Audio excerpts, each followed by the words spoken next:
Ada 3 sifat dari status pengajaran setiap agama, yaitu bidat, sekte, dan denominasi. Kata denominasi kadang-kadang disebut mazhab atau aliran. Bidat adalah pengajaran yang menyimpang dari agama resmi sehingga disebut ajaran sesat. Sifatnya masih dalam bentuk perorangan atau kelompok, belum memiliki organisasi. Kekuatan bidat ini sangat tergantung pada ajaran yang dikuasai tokoh pencetusnya sehingga peranannya sangat dominan di dalam kelompoknya. Bahkan ada kalanya sangat karismatik dalam memimpin dan memengaruhi kelompoknya sehingga ia diikuti, disegani, dan ditaati. Itu sebabnya kelompok bidat ini sangat fanatik terhadap ajaran dan tokoh pemimpinnya.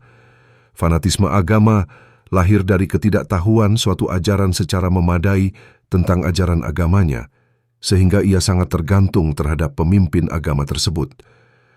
Oleh karena itu, sering ditemukan, sekalipun anggota kelompok bidat minoritas, tetapi mereka dapat bertahan lama, selalu eksis ada di tengah-tengah masyarakat agama. Sekte adalah juga ajaran yang menyimpang dari pengajaran agama resmi sehingga disebut ajaran sesat. Perbedaannya dengan bidat, sekte itu sudah lebih terorganisasi, bahkan sudah melembaga. Mereka mempunyai pemimpin keanggotaan resmi, peraturan perekrutan anggota.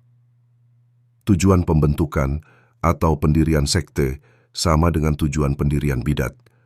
Oleh karena menganggap ajarannya yang paling benar dari agama resmi, maka maksud dan tujuan mereka adalah untuk meluruskan atau menyempurnakan ajaran agamanya. Setiap doktrin agama yang didasarkan pada teks-teks kitab suci selalu membutuhkan hermeneutik, penafsiran, untuk mendapatkan relevansi maknanya. Oleh karena itu, dapat dipastikan bahwa setiap doktrin agama pasti terjadi reformulasi dan reaktualisasi makna pesan-pesan kitab suci sebagaimana tertulis secara tekstual. Perbedaan tafsir, pergeseran sudut pandang baru pada teks-teks keagamaan akhirnya menjadi suatu keniscayaan.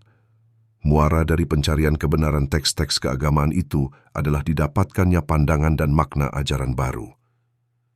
Dengan demikian, doktrin keagamaan tidak selalu hanya yang diwarisi, tetapi dapat juga digali, dicari, didapatkan dan ditemukan berdasarkan upaya hermeneutis terhadap teks-teks kitab suci, sehingga doktrin itu menjadi relevan, aktual, dan kontekstual.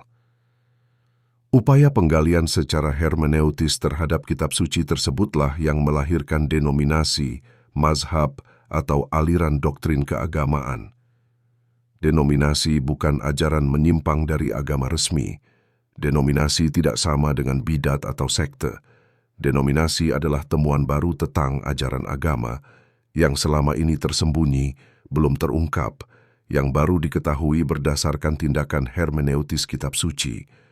Jadi, pada dasarnya denominasi bukanlah ajaran baru, melainkan penemuan baru tentang isi kitab suci. Dalam konteks pemahaman gereja, denominasi gereja-gereja yang ditandai dengan ajaran khusus memiliki ciri khas tertentu dan mempunyai sikap atau perilaku dan pandangan hidup yang terbentuk berdasarkan pemahaman hermeneutis kitab suci.